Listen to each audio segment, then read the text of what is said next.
O kaip tėvai reagavo? Ar džiaugiasi, ar nerimavo, kad vokiečiai užėjo? Žinok, aš ir negaliu pasakyti, kaip Anės.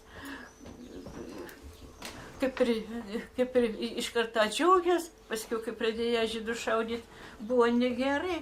Nu, kad nebuvo gerai, žinok. Labai, matai, mes papuolam šitą sušaudimą. O jūs matėt tą sušaudimą, ten žydai buvo iš Užpalių? Iš Utenos. Iš Utenos. Tai buvo pirmieji gal metai atėjus vokiečiams, ar buvo vasara? Vasara buvo.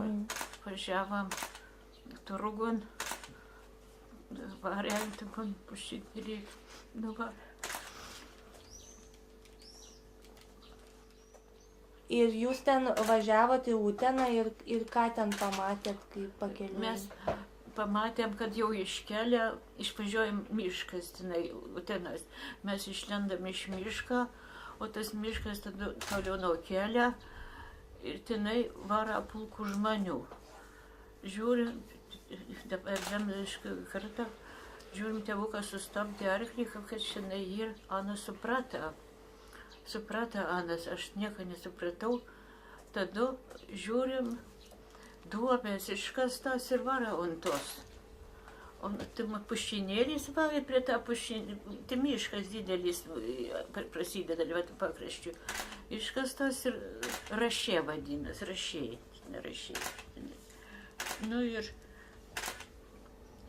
tada nuvarė ir tik žydai pradėjo rėkti, ir vienas atrodo balsas, toks šauksmas pasidarė. O tėvukas visas margas pasidarė, plėmės.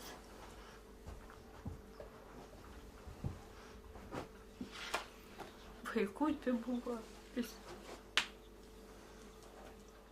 O kaip elgėsi žydai iš pradžių? Ar jie ramiai ėjo, ar... Ėjo, nuvėjo, nieko. Tik tai paskui, toks rėksmas. Kaip dėjo šito, o tam gal iš kulkosvaidžių, tenai, kad negaliu pasakyti. Bet ne iš šautuvų, kad pavieniai šaudytų. Buvo serijinis toks šaudymas.